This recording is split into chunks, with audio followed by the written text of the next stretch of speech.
They laughed behind my back like I wasn't even in the room. "She can't even read without her glasses," I heard Lauren say.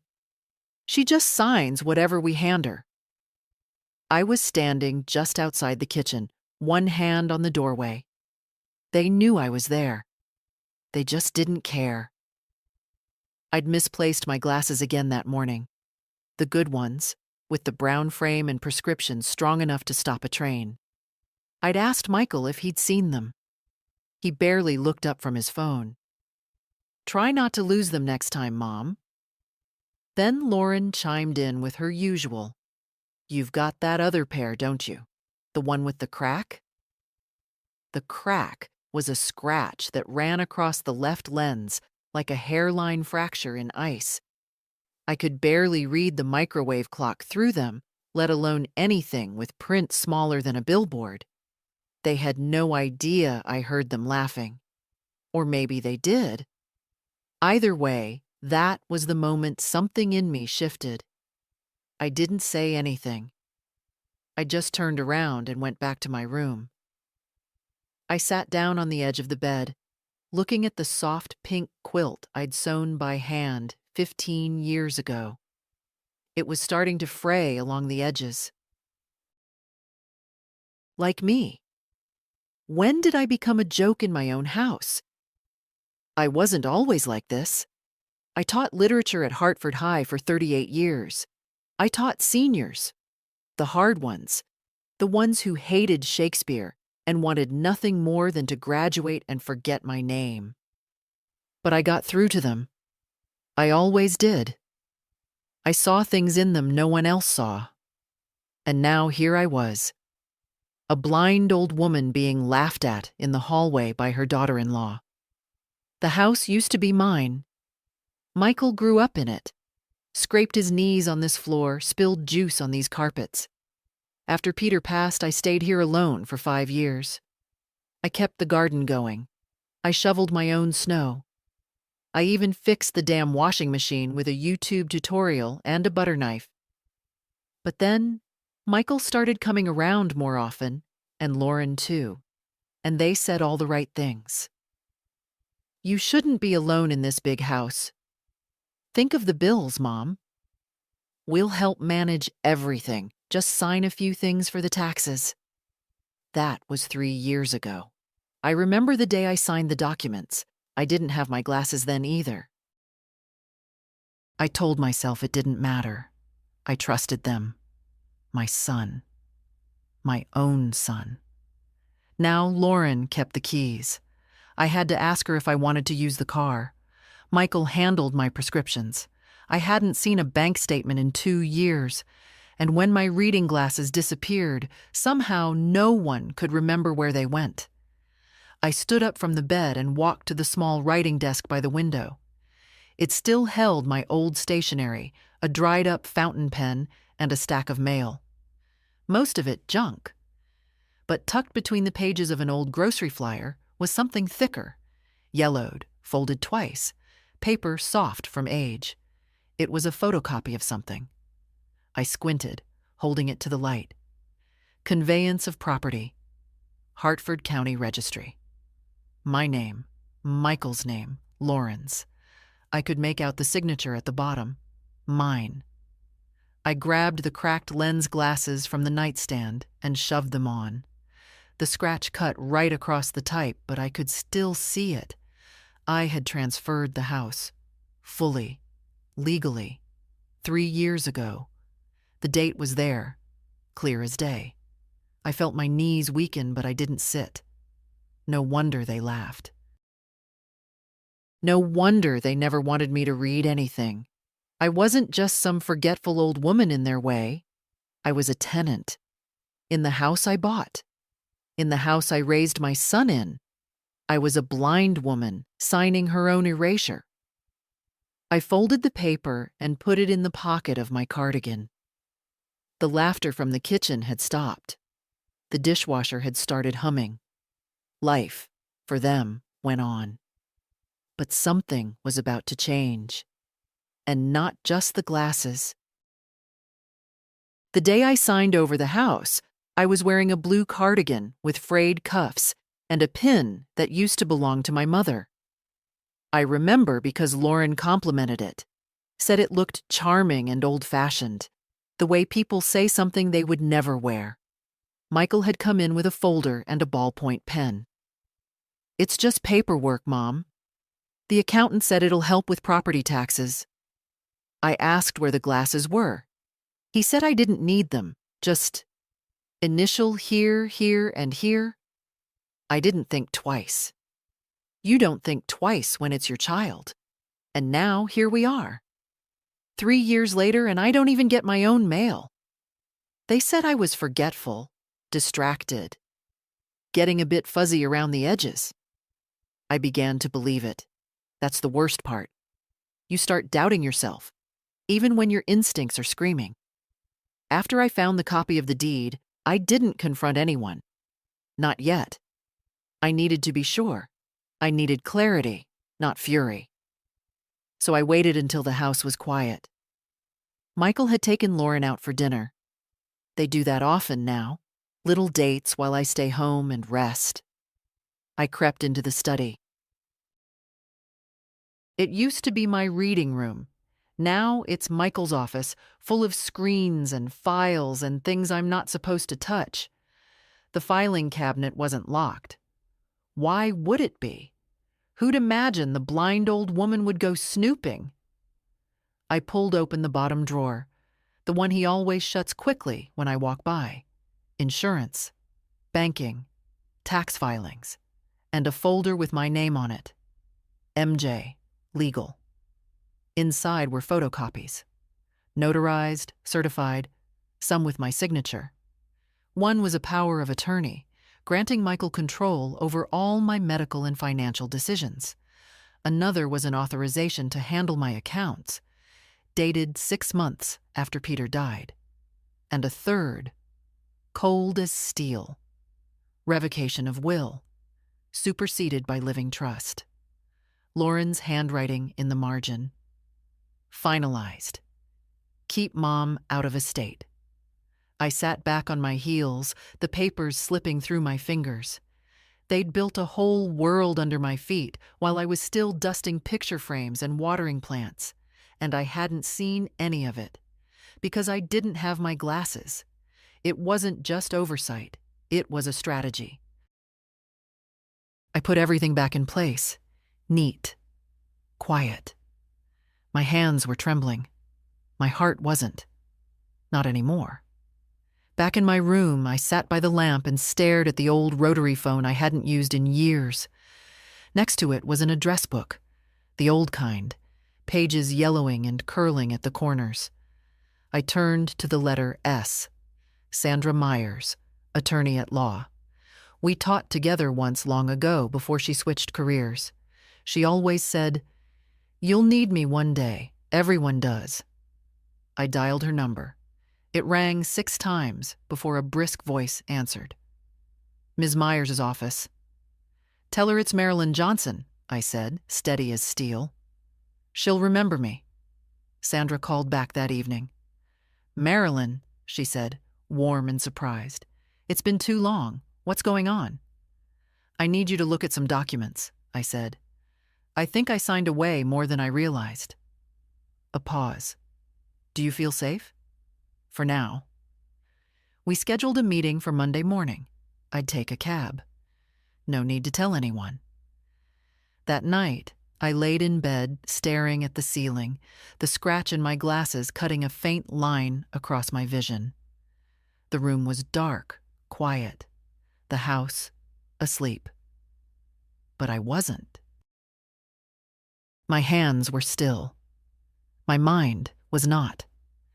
I thought about how small betrayals start. Not with a slap or a scream, but a whisper, a nudge.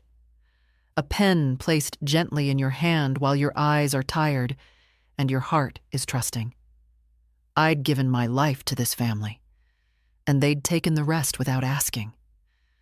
But I had one thing they'd underestimated. I remember everything, even without my glasses. The mornings used to start with the smell of coffee and the sound of Peter tuning the radio to the Weather Channel. Now they begin with Lauren's footsteps in the kitchen and the hum of the espresso machine she insisted on buying. "It's more efficient," she said. "We don't have time for drip." They don't ask if I want coffee. They assume I'll take tea. Weak, lukewarm, left on the counter until it cools. That Sunday, no one spoke to me until noon. Michael was in his office. Lauren had a Pilates class and came back, glowing, smug. I sat on the porch with a blanket over my knees, watching the birds peck at the feeder. They used to be mine. Now Lauren tells me not to overfill it. It attracts squirrels. Everything became theirs over time. It's hard to pinpoint when exactly I stopped being someone they spoke with and became someone they spoke around. Like I wasn't there. Like I was a houseplant, old, ornamental, in the way, but too sentimental to throw out.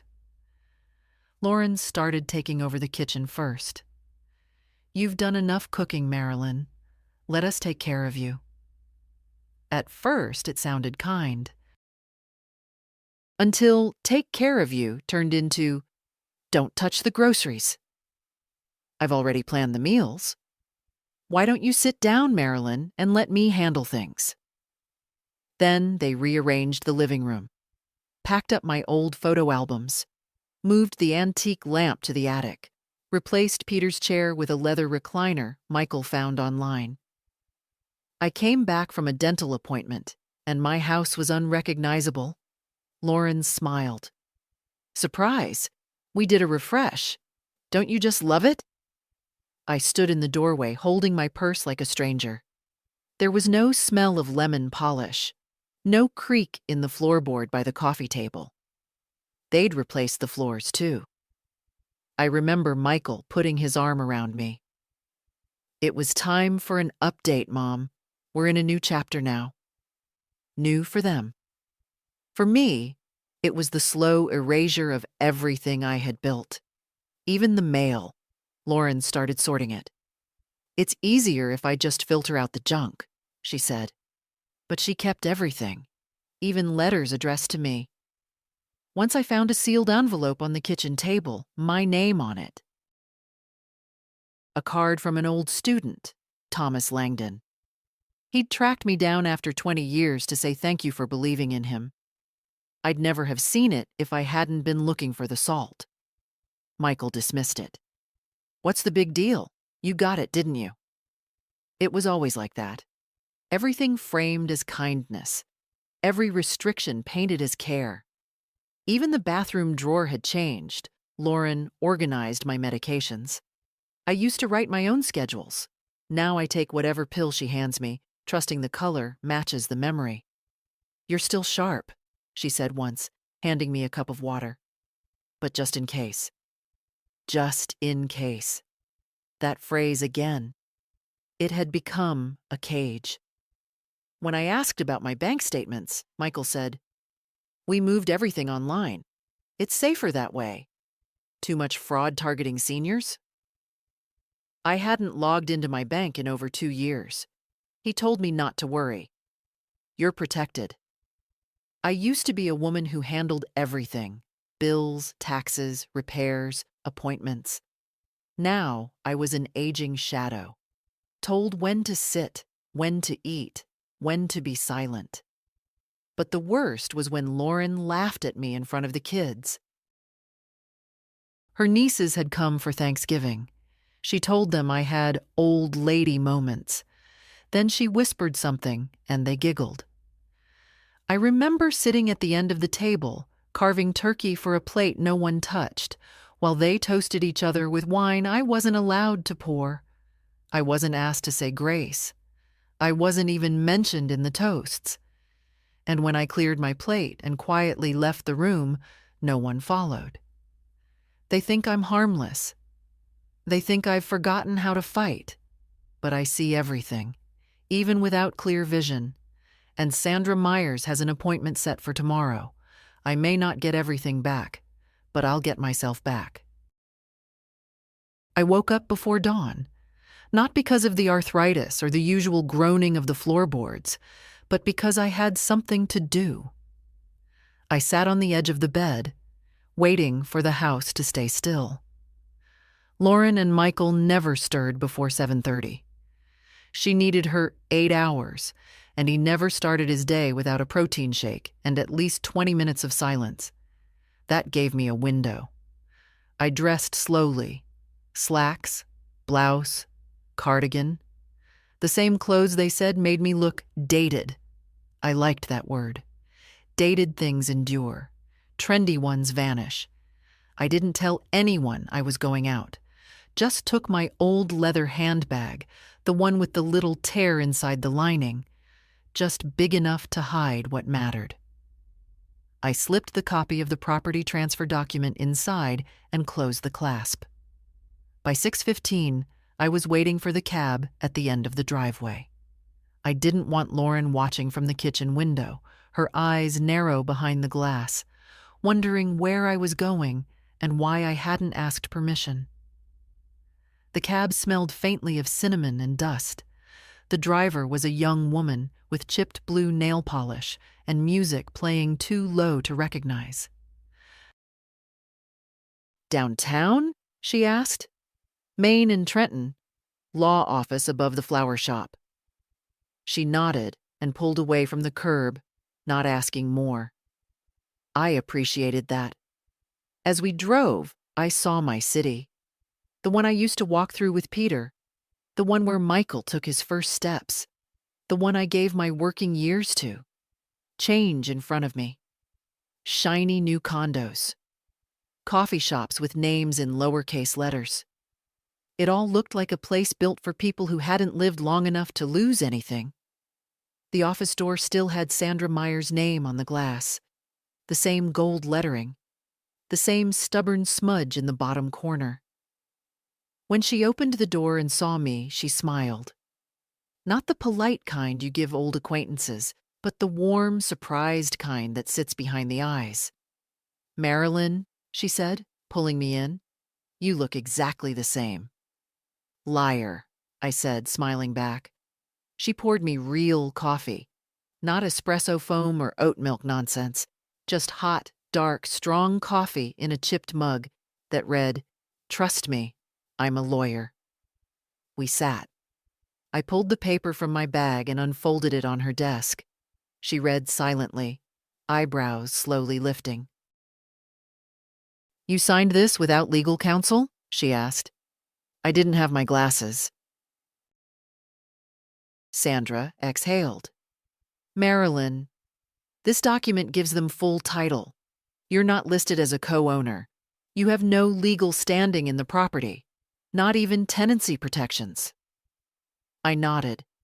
I had suspected as much, but it was different hearing it said aloud. "There's more," I said, and I told her everything.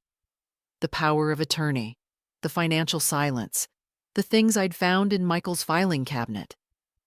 Sandra didn't interrupt. She didn't gasp. She just listened, took notes, asked precise questions. "Do you feel pressured, afraid, unsafe?" "No," I said. "Not afraid, just erased." Her face softened. "That's harder to prove, but we can build something." She laid out a plan in calm, clear terms. We'd file to revoke the power of attorney. We'd request full access to my financial records. We'd initiate a petition to reclaim residents' rights, if not ownership, then tenancy with legal footing. "And the will?" I asked. Sandra looked at me carefully. "Do you want to change it?" "Yes," I said. "They'll get nothing, not after this. I want everything to go to my granddaughter, Alice." "Alice?" "She's the only one who asks how I feel without expecting an envelope afterward." Sandra smiled again. "I'll prepare the paperwork." It was almost noon when I left her office. The sun had come out. I sat on the bench outside the flower shop, letting the heat touch my face. Across the street, a mother chased her toddler down the sidewalk. A delivery man stacked boxes into a cafe. People were living. So was I. Maybe not on their terms. Not yet. But I had started something. The funny thing about dignity is that it doesn't scream. It doesn't demand. It just stands up. Quietly. Early in the morning, and gets in the cab. When I came home from Sandra's office, no one noticed. Lauren was on the phone in the kitchen, pacing and nodding to someone who wasn't there. Michael was in the living room, remote in one hand, his phone in the other. The news was on, but he wasn't watching it. I walked past both of them, and neither looked up. I went to my room, closed the door, and sat down at the writing desk. My heart wasn't racing. That surprised me. There was no panic, no dizziness, none of the flutter that comes with confrontation. Maybe because there hadn't been a confrontation. Not yet. Just quiet decisions, one after another. That's how people take your life from you, after all. Quietly. And that's how I would take it back. Later, Lauren knocked on my door. 2 quick taps. She never waited. She just came in. "Hey," she said, like we were still pretending to be close.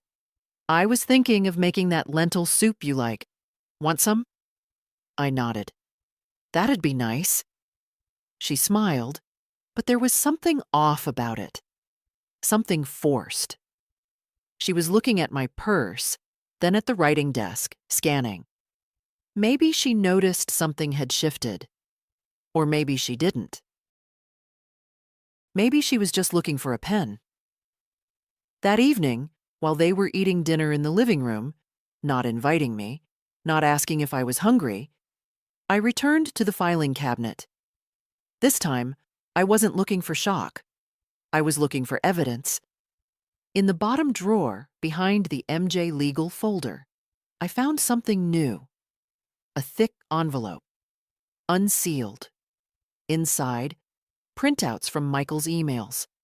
He hadn't even bothered to password lock the computer. He assumed I couldn't read the screen with my damaged glasses. He assumed I wouldn't try. I squinted, moved the lamp closer, angled the monitor just right. It was slow going, but I could make out the subject lines. RE. Equity transfer forms. Follow-up on rental agreement template. Vacancy timeline for upstairs unit. My unit. They were planning to move me out. Turn my home, the one I'd bought with Peter, into a duplex. Rent the top floor to young professionals. Lauren had even contacted a stager.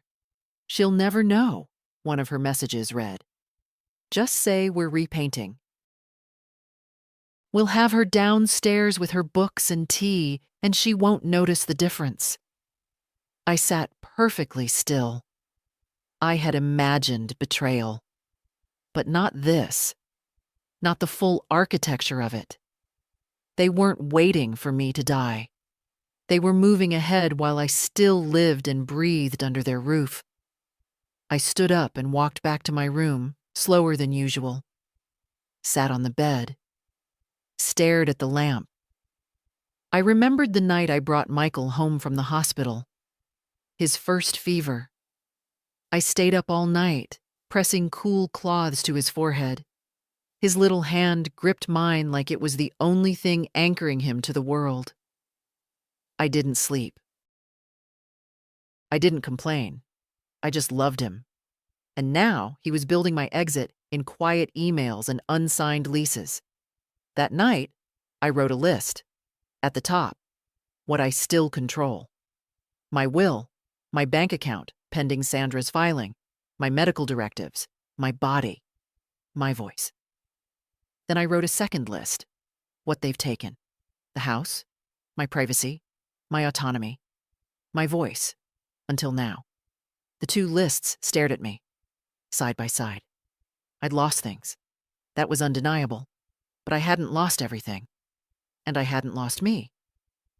The next morning, I called my bank. Gave them Sandra's name. Told them I wanted full printouts of the last 2 years of transactions. They asked why. I said, "Because I'm not dead yet." The woman on the phone chuckled. nervously. I didn't. After that, I called Alice, my granddaughter. She was always careful with me, gentle, but not condescending.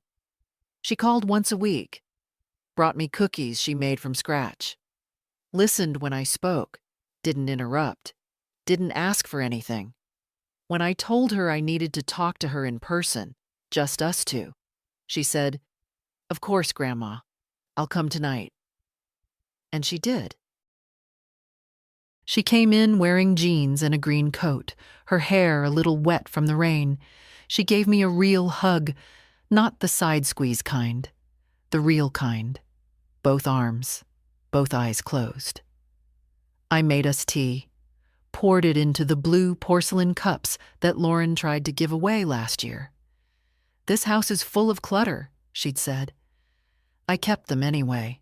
I keep everything that matters. Alice sat across from me.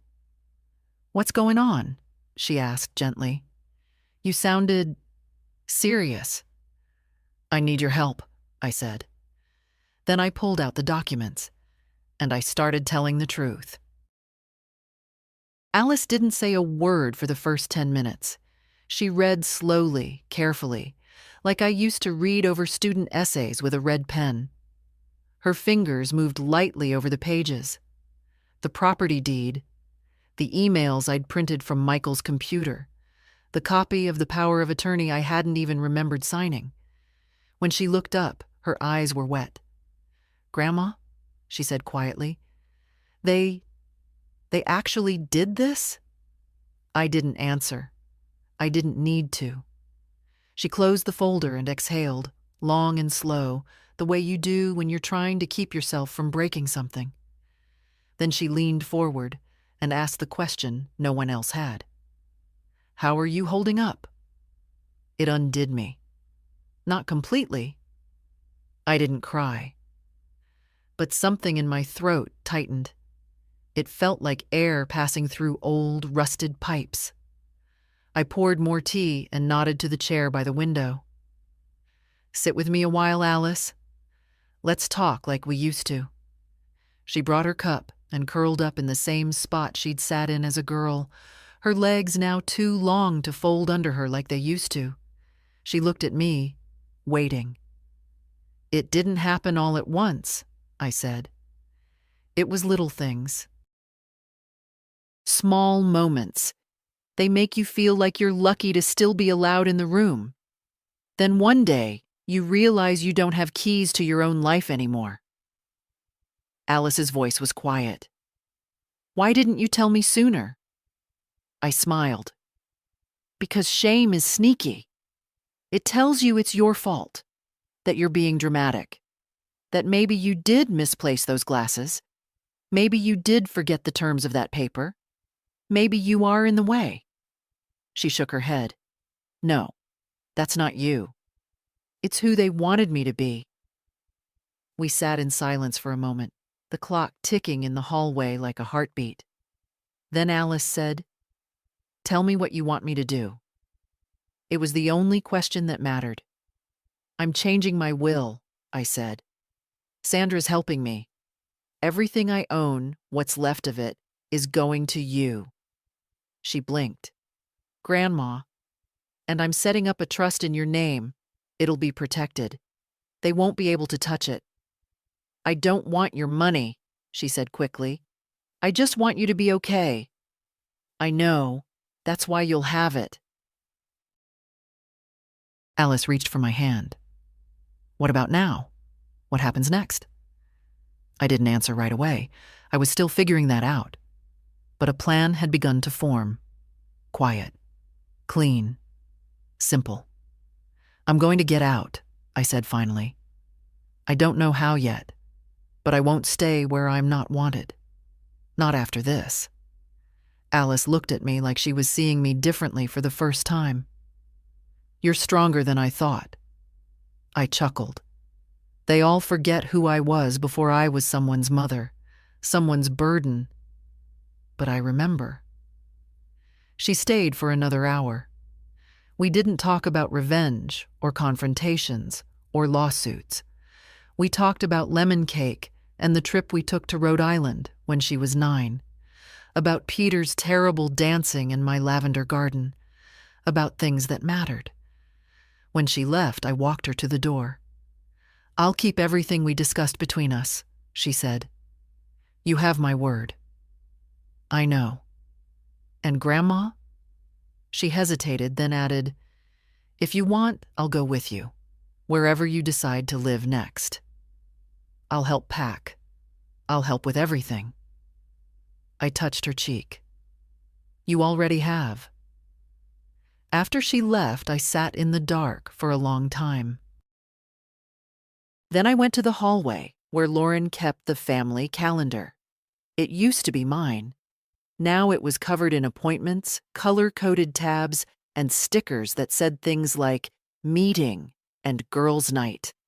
I took a pen, black ink, bold, and on the day 2 weeks from now, I wrote 3 words in the middle of an empty square.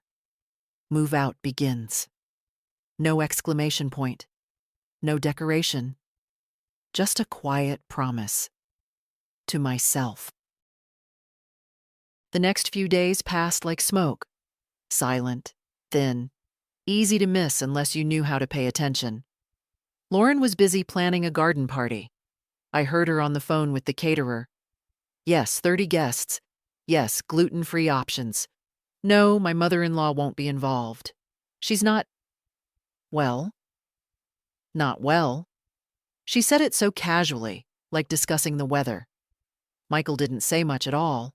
He never did anymore, unless it was about money or errands. He treated me like a ghost he was obligated to speak to, just in case the will hadn't been updated yet. If only he knew. Sandra had moved fast. The revocation of the power of attorney had already been filed. The trust was in motion. My new will, too. It was all real now. And for the first time in years, I was the one keeping secrets. On Thursday, a packet arrived in the mail. It was addressed to me, but Lauren had already opened it by the time I found it in the kitchen. "Oh," she said, holding the envelope like it was wet. "This came for you. Something from a law office?" She handed it to me slowly, eyes sharp with curiosity. "Thank you," I said, calmly taking it and walking away. I could feel her watching me down the hall. She didn't ask what it was. Not yet. She would later. But by then, it would be too late. Back in my room, I opened the envelope.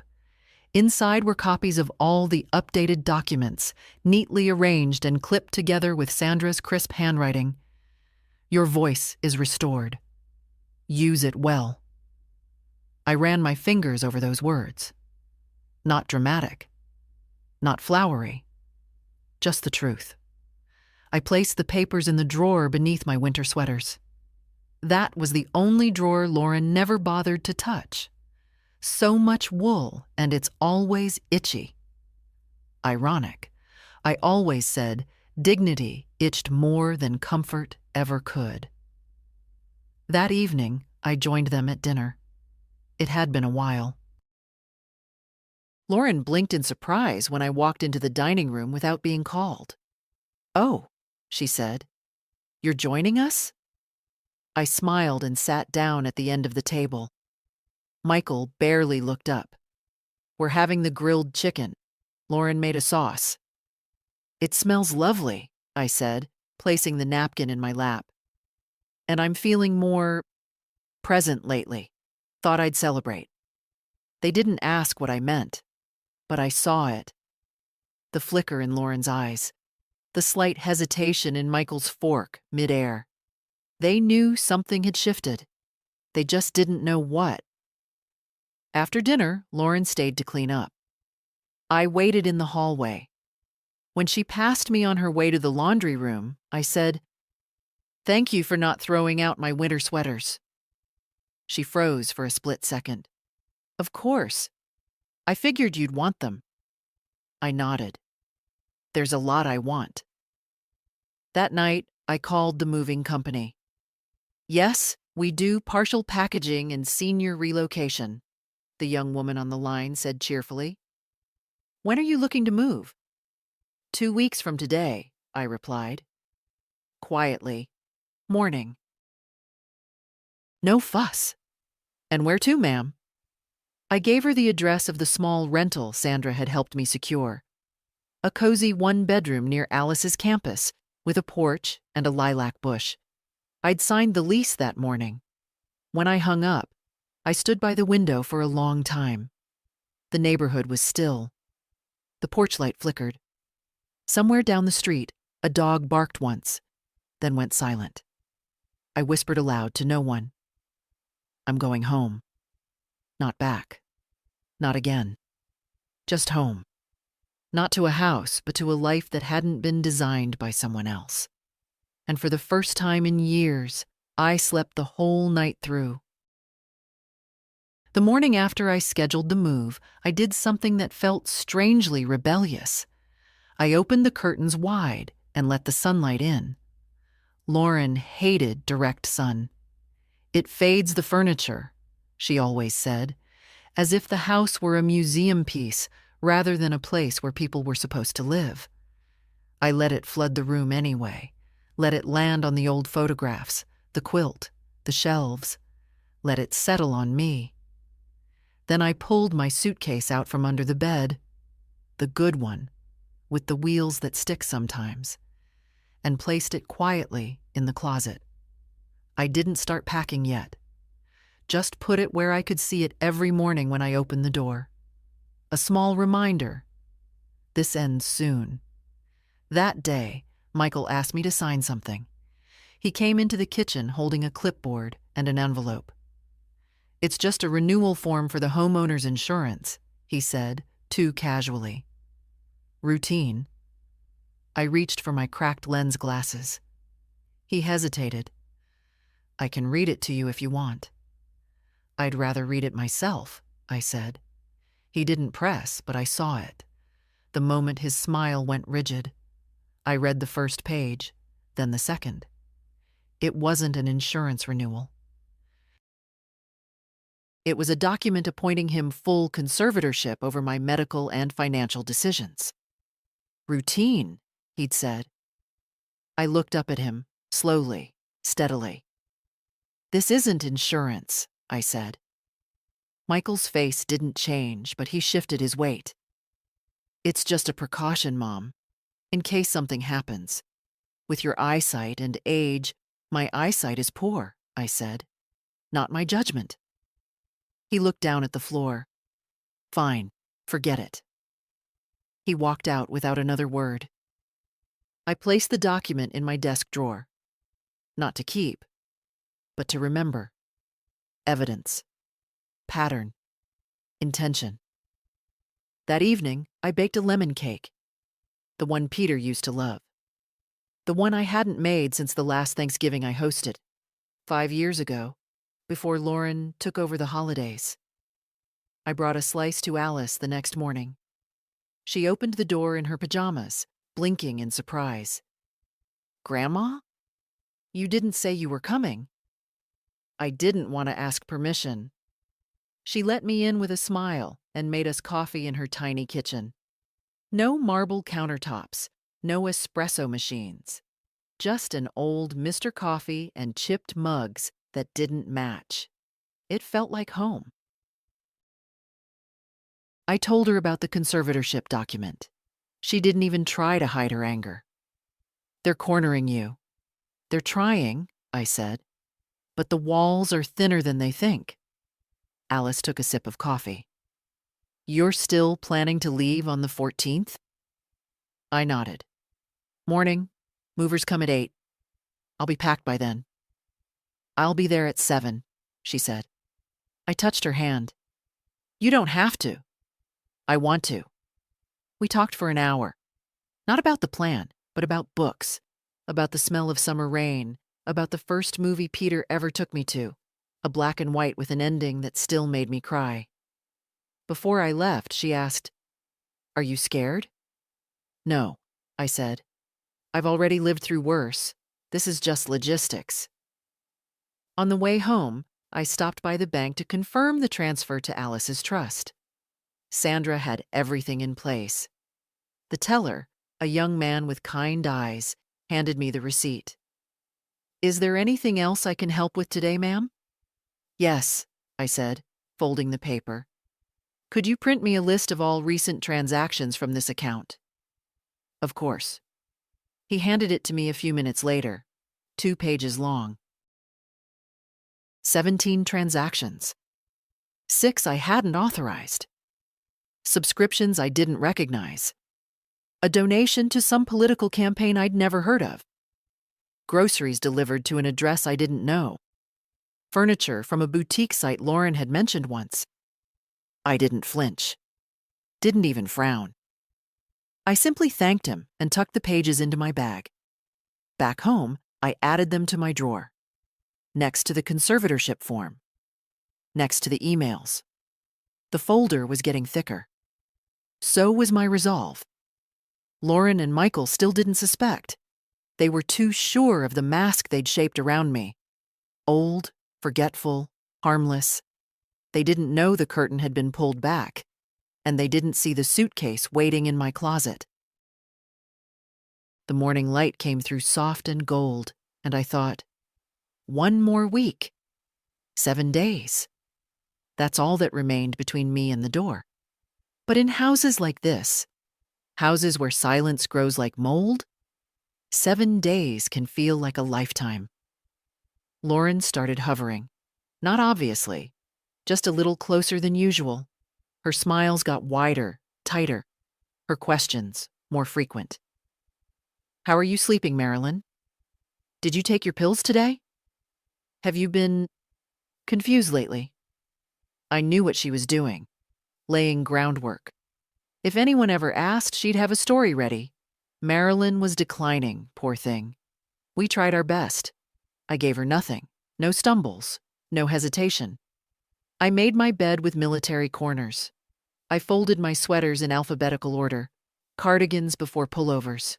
I took my vitamins like a soldier taking orders.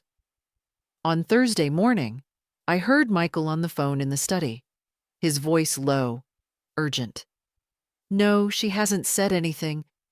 I don't know. I think she's suspicious. No, the paperwork isn't signed yet. I'm working on it." I stood in the hallway just long enough to hear what I needed. Then I walked away, calm as breath. They still thought they had time, still thought I was wavering, still thought they could finish the job. They were wrong. That afternoon, I went upstairs with a roll of packing tape. They didn't hear me. Lauren was gardening. Michael was vacuuming his office like someone expecting guests. The upper floor hadn't been touched since they moved in. When I opened the cedar chest in the spare room, the smell hit me. Old paper, dry lavender, dust, and time. Inside, my journals. 40 years of them. Spiral-bound, some yellowed with age, some still sharp with ink. Each one labeled. I'd written in secret for decades. After Peter died, I wrote every day. I took out 6 of them. The recent years. The ones where everything started to change. As I packed them into a box labeled private, I realized something. They hadn't just tried to take my house. They'd tried to rewrite my story, push me to the margins of my own life. But I'd written it down. All of it. Every slight. Every, "we're just trying to help." Every laugh about my glasses. Every paper I signed without knowing. Every meal I wasn't invited to. Every time they looked through me. I was a historian of my own erasure. But not anymore. I taped the box shut and wrote "Fragile" in bold black letters. Set it by the door. No one asked about it. That night I caught Michael in the hallway. He looked startled to see me. "Mom," he said, "did you need something?" "No," I replied. "I was just wondering if you'd found my glasses yet." He blinked. "Your glasses?" "The good ones," I said evenly. "The ones I lost 3 years ago." He opened his mouth, closed it. Don't know. That's all right, I said. I think I see clearly now. I walked past him without waiting for a reply. In my room, I opened the bottom drawer and took out the thick folder. All the documents, emails, statements, and notes. I added one more item, a fresh journal, blank except for today's date on the first page. Then I wrote, day -7. Today, they looked at me like I was furniture. But next week, I walk out of this house carrying everything they tried to bury, and I will not look back. I capped the pen, set it down, and smiled. Let them watch. Let them wonder. In 7 days, I'd be gone, and they'd be left with nothing but their own reflections, distorted by the absence of the woman they thought would never leave. On Sunday, Lauren found the suitcase. I heard the sound from my room, the low, clipped intake of breath, followed by the unmistakable hiss of a zipper being opened. She didn't call out to me, didn't knock on my door. She just stood in the hallway, holding the half-open case like it was a loaded weapon. She waited until Michael came home from wherever he'd gone. Errands, probably, or an excuse to avoid the discomfort of living with someone he'd quietly erased. They knocked on my door together. "Mom," Michael said, opening it before I responded. "Can we talk?" I closed the book I'd been pretending to read and folded my hands. Of course. They stood, not sitting, not even pretending this was casual. Lauren spoke first. "We noticed your suitcase." "I put it in the closet." "Yes," she said, trying to smile. "But it's packed." I nodded. Michael's jaw flexed. "Are you planning to leave?" "I am." They stared at me like I'd announced I was joining a circus. "May I ask why?" Lauren said, her voice too smooth. "We've tried to make things comfortable for you." "Comfortable," I repeated. "Is that what this is?" Michael took a step forward. "Is someone putting ideas in your head?" "Ideas?" I raised my eyebrows. "You mean like autonomy? Clarity? Ownership?" His expression tightened. "That's not what I meant." "No," I said. "But it's what I meant." Lauren's voice sharpened. "You're not thinking clearly, Marilyn.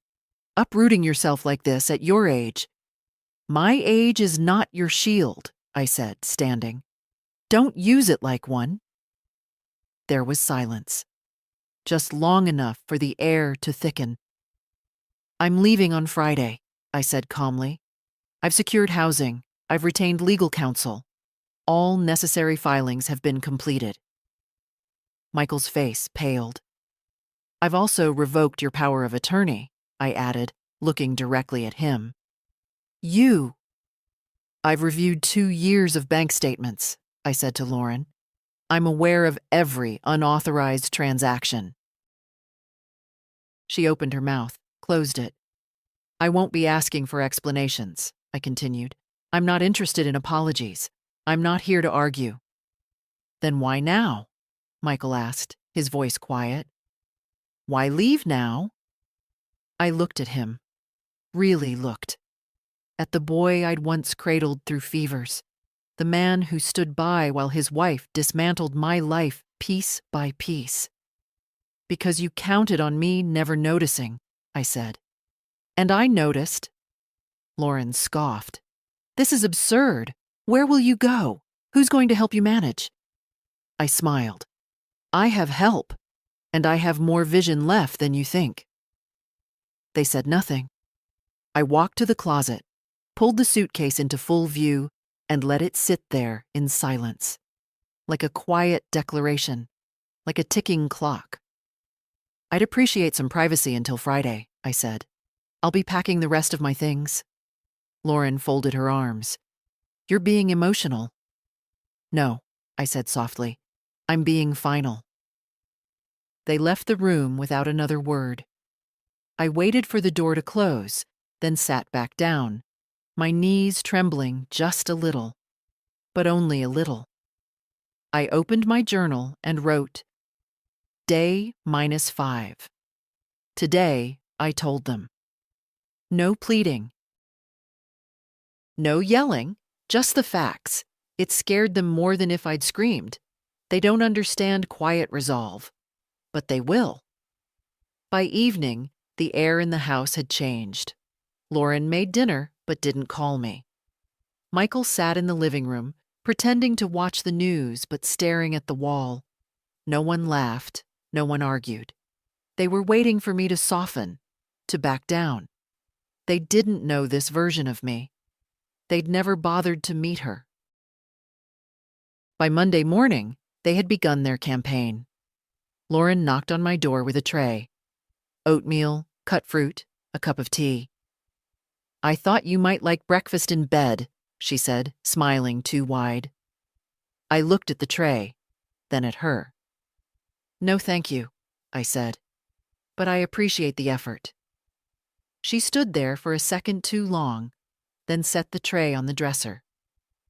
I'll just leave it here. You should eat something. She was trying kindness now, or the closest version of it she could manage. The kind of kindness that expects a receipt, a change of heart, a retraction. Michael, for his part, tried nostalgia. That afternoon, he found me in the garden, the one I used to tend before Lauren declared it too chaotic and replaced it with mulch and drought-resistant shrubs. Remember the plum tree? He said suddenly, standing beside me. Of course, I replied. Peter planted it before you turned 5. He nodded. I used to climb it. Got stuck once. You came out barefoot and helped me down. I remember. He was quiet a moment. You used to hum when you watered the roses. Some old song. It wasn't old when I learned it. He smiled, but it didn't reach his eyes. I guess I've been distant, he said. I looked at him. You've been strategic. The smile faltered. I didn't mean to hurt you, Mom. Things got complicated. We thought we were helping. No, I said gently. You thought I wouldn't resist. His face hardened just a touch. You're really going through with this? I am. And the will? I said nothing. That's not fair, Mom, he said, quieter now. After everything we've done for you. I turned to him then, slowly, meeting his eyes. Done to me, I corrected. He blinked, once, then walked away. That evening, I called Alice. Everything's still on schedule, I told her. I'll be there early Friday. I've taken the whole day off. I smiled. You don't have to do that. I want to. We stayed on the phone longer than usual, talking about her classes, her neighbor's loud dog, the pie she'd tried to make and burned. It felt good, real, not wrapped in guilt or transaction.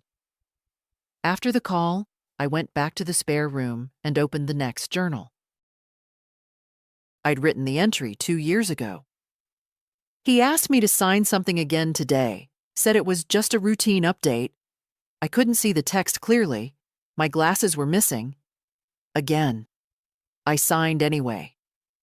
I didn't ask questions. I'm starting to feel outside myself. I closed the journal slowly. That woman was still me, but I wasn't her anymore.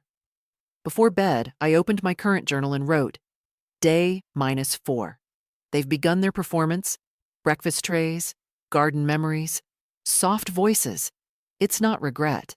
It's panic dressed up as affection. They fear losing control more than they ever feared losing me. The next morning, I would begin packing in earnest.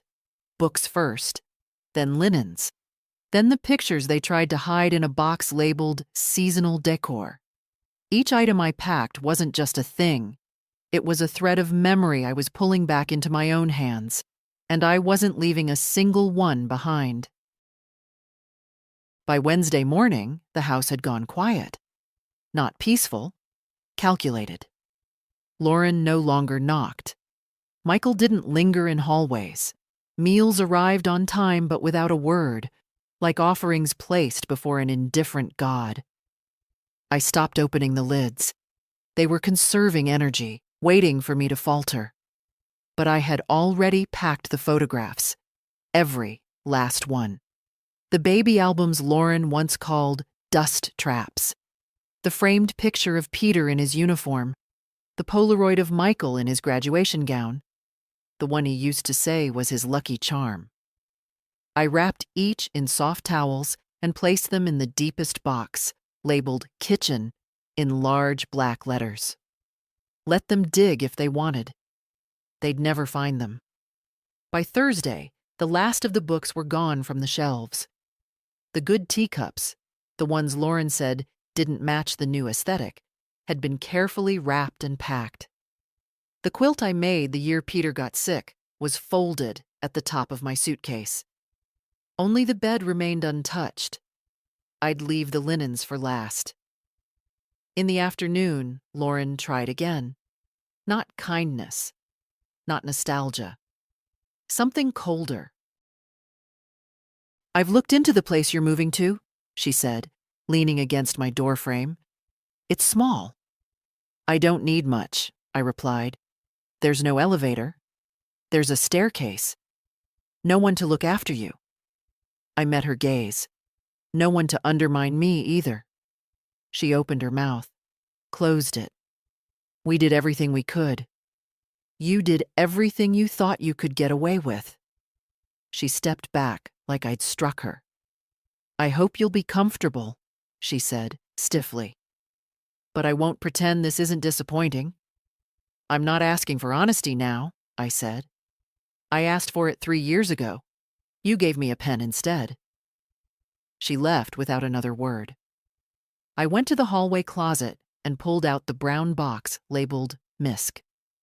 Inside, beneath tangled cords and faded wrapping paper, was the envelope I'd hidden the day I found the property documents. I opened it again, not to check. I knew what it said. But to feel the weight of it one more time. Conveyance of property. Revocation of will power of attorney. Durable and broad. It was a graveyard of my trust, laid out in clean legal language. I placed it gently in the folder with everything else and sealed it with a paperclip. Tomorrow, I'd hand it to Sandra in person. But tonight, I would sleep in my bed one last time. Before I did, I made myself a small cup of tea. The peppermint kind they always said smelled too sharp. I carried it to the porch and sat in Peter's old chair, the one they'd tried to give away last summer. The evening air was cool, and the leaves were starting to turn. The street was quiet. No cars, no voices. Just the sound of wind through the trees and the faint crackle of dry leaves under their weight. I sipped the tea slowly, let it burn just a little. And I thought, this is what surviving looks like. Not drama, not noise, just endurance, and one packed box at a time. Back inside, I turned off the lights, changed into my nightgown, and opened the journal one last time that week. Day -1. I've packed my whole life into 12 boxes. Everything that matters. Everything they thought I wouldn't notice missing. Tomorrow, I take it back. Not with a fight, with a key, with a cab. With the dignity of walking out under my own name, on my own feet. I placed the pen down and closed the book. In the dark, I smiled. Let them keep the house. They'll never own what I just reclaimed. Friday morning came without ceremony. No parade of last-minute questions. No clumsy attempts at reconciliation. Just quiet. Suspicious. Loaded quiet. I woke before dawn. Dressed in slacks and a soft blue sweater Peter once said made me look like someone who still remembered how to dance. I brushed my hair, put on lipstick, not because anyone would notice, but because I would. The movers arrived at 8:02. 3 young men, polite, efficient, a little too loud in their greetings. I waved them in and pointed to the boxes stacked in the hallway, the bedroom, the porch. "You sure you don't need help with more?" one of them asked. "We've moved folks out of way bigger places." "This is all I need," I said. "I'm not leaving anything important behind." While they loaded, I walked through the house one last time. The kitchen, now cold and perfect. The living room, stripped of memory. Michael's office, door closed. Of course. I passed the calendar Lauren kept so meticulously. I'd crossed off each day this week in thick, black lines. Today's square held just 2 words: move out. I didn't cross it. I didn't need to. I was living it. At 8:47, Michael came downstairs. He didn't speak right away, just stood by the staircase, arms folded, watching the last box disappear into the truck. Then, quietly, "So you're really doing it?" "I already did it," I said. He looked older in that moment. Not from age, from the weight of watching control slip through his fingers. "Did you ever think about how this looks?" he asked. "To the neighbors? To Alice?" "To Alice?" I said, my voice sharper than I intended. "She knows more than you ever will." He winced. Lauren appeared behind him, bathrobe tight around her waist, eyes puffy. She looked at me like someone surveying storm damage. "I hope this gives you what you're looking for," she said. "It already has," I replied. The truck was full. The doors were closed. I picked up my handbag, the same one I'd carried the day I first went to Sandra's office, and walked to the door. "I left a letter on the kitchen counter," I said, without turning around. "What kind of letter?" Michael asked, cautious. "Not a goodbye, not a thank you, just the truth." Then I opened the door. Outside, the morning was bright. Alice was already there, leaning against her car, holding a thermos and smiling like the sun was something she carried in her pocket. I walked to her. She took my hand. "You okay?" she asked. "I am now." She opened the passenger door. I climbed in without help. She didn't offer. She knew I didn't need it. As we pulled away, I looked once at the house. Not to mourn it. Not to regret. Just to remember how it looked the day I stopped waiting for someone else to let me live. Alice reached across and gently rested her hand on mine. "You did it," she whispered. "No," I said. I remembered how. The truck followed behind us like a quiet exclamation mark, and the house, that perfect hollow house, shrank in the rearview mirror until it disappeared altogether. I opened my journal for the last time that week and wrote, "Day 0. I left with everything that mattered, and nothing that could keep me small. They'll walk through that house and wonder where the power went." It walked out the front door wearing blue lipstick and carrying a life they thought they'd buried. Let them sit with the silence I left behind. I closed the book. And I did not look back. The new place was small, yes, but it didn't apologize for it. 1 bedroom, 1 bath, windows that faced a line of trees instead of a fence. The floors creaked in the corners, the heater groaned when it started, and the kitchen smelled faintly of old lemon oil and quiet. I loved it immediately. Alice helped me unpack the first 3 boxes. Books first, of course. Then the quilt. Then the kettle. We worked in silence mostly, only pausing to laugh when I insisted the teacups had to go on the higher shelf. Just for the principle of it. By afternoon, the truck was gone. The boxes stacked neatly in the corners. My name was on the mailbox. My key on my own ring. Freedom didn't feel like fireworks. It felt like walking barefoot through a new room and realizing the floor is yours. Sandra came by that evening. She brought a bottle of wine and her tired smile. "You look well," she said, setting the bottle down. "I am well," I replied. We sat on the porch, no leather furniture, no curated silence, just old chairs and late summer air. She gave me a folder, final copies, signatures, notes, my life, updated, corrected, legally restored. "The trust is active," she said. "Your accounts are clean. They won't be able to touch anything. Not anymore." "Let them try," I said softly. Sandra nodded. "You did this with such grace, Marilyn." I looked out at the street. A boy rode by on a bike too small for him. A dog barked. Somewhere nearby, someone was playing the piano, badly.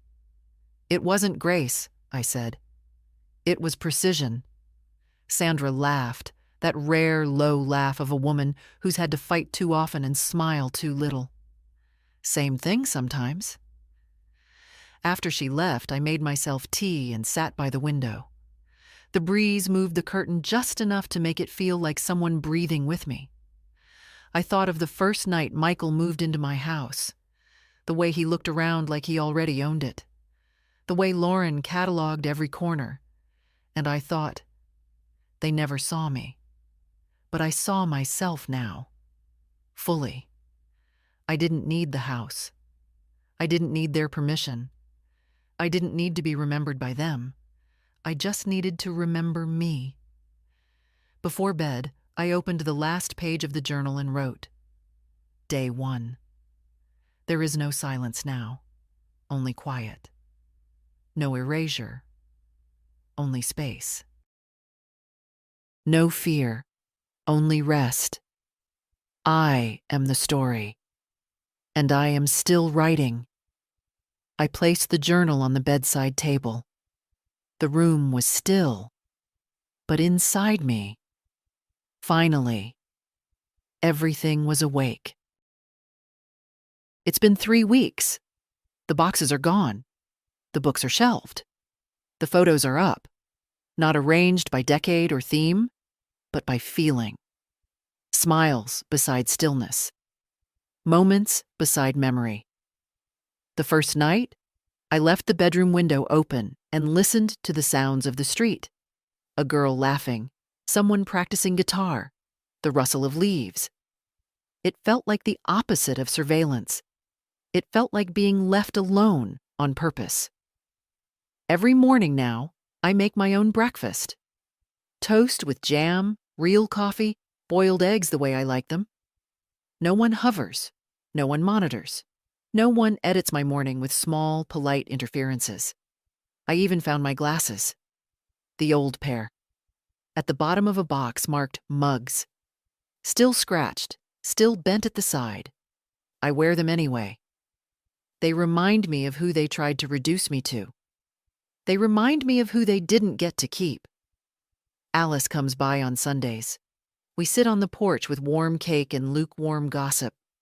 She updates me on her studies, her friends, her thoughts on the world. She listens when I speak, not out of duty, but out of respect. She calls me fierce. I tell her, I'm just finally free. As for Michael and Lauren, I don't hear from them, not directly. Sandra called to let me know they contested nothing. No letters, no disputes, not even a phone call. I think they're ashamed. Or maybe they're relieved. Now they don't have to pretend anymore. I don't wish them harm. I don't wish them anything at all. Some people walk with you to the end. Some people walk you to the edge and step back. You don't owe them your ruin to justify your exit. I spent too long thinking quiet meant weak, that small meant invisible, that aging meant fading. But I was wrong. Because I learned this. You can leave with no witnesses and still be heard. You can lose the house and still keep yourself. You can be reduced on paper and yet expand in spirit. And sometimes, the loudest form of resistance is living well in a place they can't touch. If you're reading this, if any part of this feels like your life, I want you to know something. It's not too late. You are not stuck. You are not foolish. You are not just tired. You are allowed to begin again. Even now. Especially now. Take the pen back. Take the morning back. Take your name back. One box at a time. One room at a time. One quiet, unapologetic step at a time. And when you do, when you open that door, don't look back. Look forward. Then tell your story, so no one else has to wait as long as we did. If this story found you, stay. If it shook something loose, follow. And if you saw yourself in even a single line, leave a comment. I'll be reading.